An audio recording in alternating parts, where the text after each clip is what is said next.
So I am here today to introduce our guest speaker, Ange Frymire, from the graduating class of 1973. Ange is an author, writer, teacher, mentor, and storyteller. She is a communications expert and founded her own firm called Vocal Point Communications. She has facilitated over 1,000 workshops and has a true passion for storytelling. She has served on numerous community and business boards, including the Notre Dame National Alumni Association as vice president for 2 years. She has also helped with event planning for the 2000 and 2005 Notre Dame Allapodreda homecomings. Ange lived in Vancouver for 40 years and recently locating to Vancouver Island. I am not sure how she is adjusting to the snow and cold temperature, but we are sure happy to host her. Please join me in welcoming our International Women's Day guest speaker, Ange Frymire.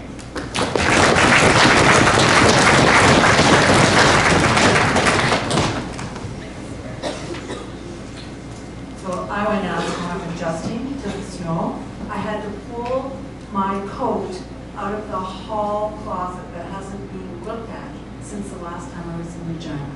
I have my snowboarding boots on, and it feels weird to be in a dress with these boots that are made for play, so I'm not adjusting very well. I'm actually freezing as soon as I get in the car. And hello, Charlie. Lovely to meet you. Okay, I need a bit of room here. Is there a step? No. Oh, all righty. I can make room easily again.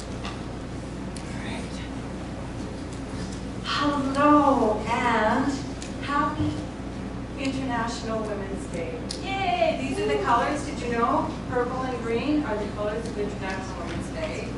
And I'm so ecstatic to be here. I see green. Yes. It says someone in purple. There she is in purple. She's not looking at me now. Anyhow, the colors are very important, as you know. What are the colors for Notre Dame? Red and white. When I said red and white, I thought you were saying, I don't know. This guy's showing me red and white, yeah. So, what's that? Oh, you weren't talking to me, you were talking to your buddies. Charlie, if I were here longer, I would definitely on that donut team. But I leave tomorrow morning at 7 a.m. I'm in the air.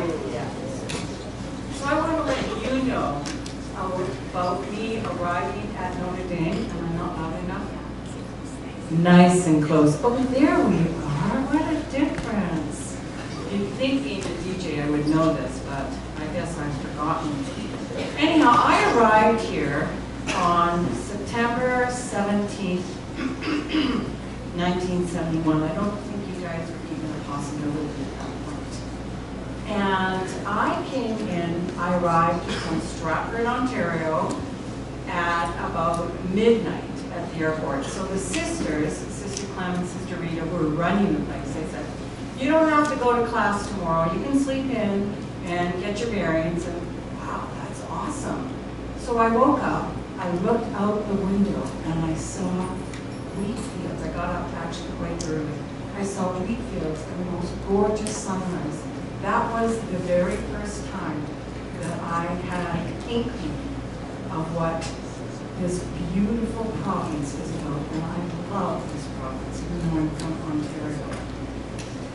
Then I got up and got dressed, walked outside. I was so excited. My parents were sending me to a private boarding school. How exciting! My parents were very poor. I shouldn't say poor, but we didn't have a lot of income, and we had a lot of kids. Catholic family, lots of kids, 8 kids, lots of names. My name is Angela Maria Barbara Nora Frymire. But please don't ever call me Angela because I need therapy. Ange is my name. So anyhow, I walked outside and I saw these 2 buildings, and I went, oh, okay, now I'm from Stratford, which has the theater, but it also has a huge industrial area, so lots of factories. I went, okay, there are the 2 factories of this town. Where are the schools? And I finally asked somebody, and they said, oh, don't you call, whatever, what was the name of the other building? Anybody remember? No, after Cardiaco? And I'm going, oh my gosh, that's the school that I'm going to, a private school? I was And then I saw the sun set that day. Beautiful. And then 2 weeks later, I had 2 best friends. Who ever heard of that? 2 besties in 2 weeks? And in 2 months, I was friends with every single woman in the convent. And I loved my schooling, and it became the most important period of my life. And I say that to you because I learned many lessons at Notre Dame. And one of the lessons was, don't ever judge a book by its cover. So Notre Dame looked very, very different than I had expected. And I had no idea of the bonds, of the friendship, of the family, of the sisterhood that I would get when I was here. Now, why Notre Dame? Well, I'm proud to say that my dad was here, and my uncle was here, and Per, who was alive at the time, he remembered Uncle Walter and my father, Edmund Frymire. So that made me feel really, really good about being at this school, because my father had installed in me the willingness to do the best that I can, even when I sometimes don't know how. And my father was an amazing man, and what he had learned at Notre Dame was also a lot of Luther, miracle, and compassion and grace, which my dad taught me. And actually, you probably heard stories like this. My dad and his family lived in Bradville. Oh my gosh, you've been telling me not from Saskatchewan. Did I say that right? Bradville? Yeah. Okay, Q. He lived in Bradville, Saskatchewan, and they had no money. They were farmers, and, or you're laughing at me at my not knowing this stuff, that's okay. Anyhow, they paid their tuition through bags of potatoes. That was their way of bringing restitution back to Notre Dame, which is very common for a lot of the old renounds who I've met in the days. So my dad taught me grace, he taught me integrity, honesty, and he taught me how to win with grace and not be a sore or poor loser. Notre Dame helped instill that, but it also taught me passion. It taught me to believe in the impossible, to have faith, especially when the fate or the times seem to be against us. And you know, my friend Judy Liswich, who I'm staying with right now, and her brother Bill Liswich, who used to teach her, we've been talking about Notre Dame the last 3 days since I've arrived here, and we have mentioned over and over the faith, the challenges, the struggles, and how we always come through it. So those are core values, and they've guided me, they've propelled me, and they've moved me innumerable times in my life. And you've probably heard it from many here before, that Notre Dame helped shape my life. The experiences that I've had in my life, I attest to the power of what I learned at Notre Dame. And thank you, where is Alma? There you are. Thank you for your beautiful introduction. You did call me Angela, and I'm going to forgive you right now, because I have to go to therapy when people call me that, as I said before, but it was a beautiful introduction.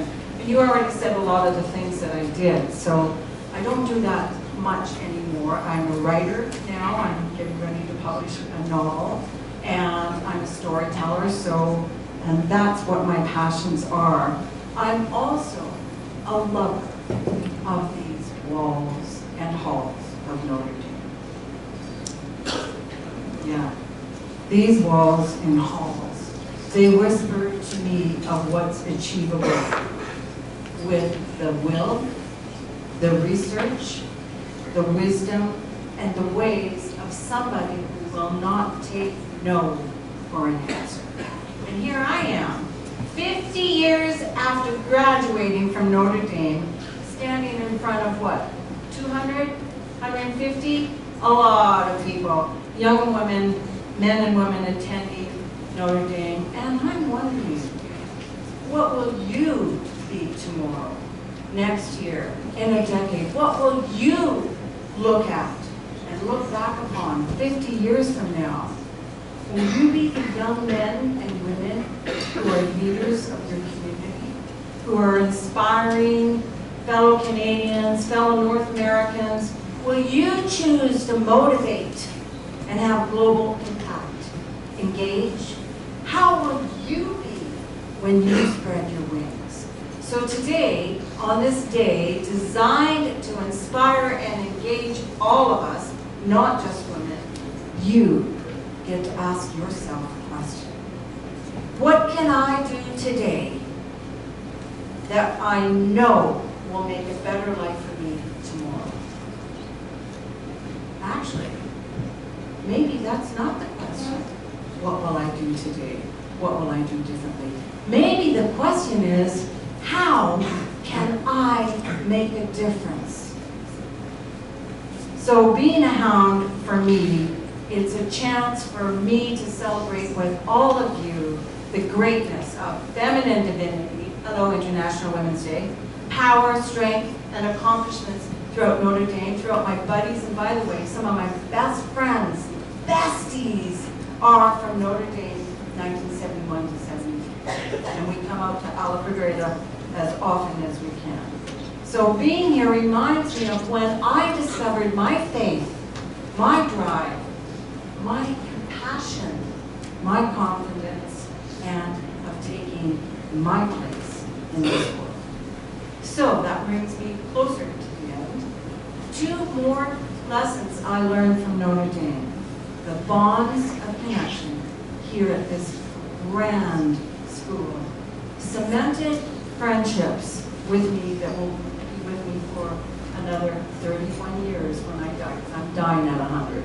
I'm dying when I'm 100 years old on my birthday, which is April 1st, no joke. Number 3, the third thing I learned, well actually there is a series of these, compassion, self-awareness, authenticity, vulnerability in a way that's real, respect, engagement, forgiveness, self-growth, the willingness, the power to believe in something greater than ourselves.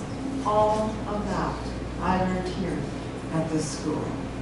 So again, I ask you today, what do you want to take away with you on International Women's Day that will inspire others, engage others, and most importantly, inspire and engage yourself? Pear had a phrase that I adopted when I was here in the 70s. Never, never give up. And those words served me in good times and in bad times. Never, ever give up. Almost done. It's a page turner, isn't it? Those words were lifesavers that helped me to not give up on myself. Even when I thought I had given up on me, there is always one thing I discovered. I have always found my way back. Thank you, Pear, for teaching me that. So, when the muck hits the fan, find another way.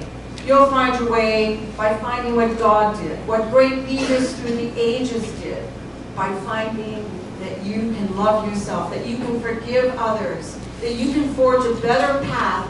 And if you don't like what's happening or what you're doing, reframe it, redo it, inspire, engage. Because what counts is in here. And this is what helped me achieve the life that I've been fortunate enough to live today. And when you're lost or feeling unsure, put your hand on your heart. Guys, it's a cool thing to do. Ask Vancouver. They're all doing it. Put your hand on your heart and just say, is this the right way? Is this where I'm supposed to be going? So I guess it's time now to say 3 more words and then 2 words. So my 3 words are, have any idea what it might be? Never, never give up. Oh yeah, 3 other words, struggle and emerge. And then my final 2 words, thank you. What though the odds be great to stay, old Notre Dame, old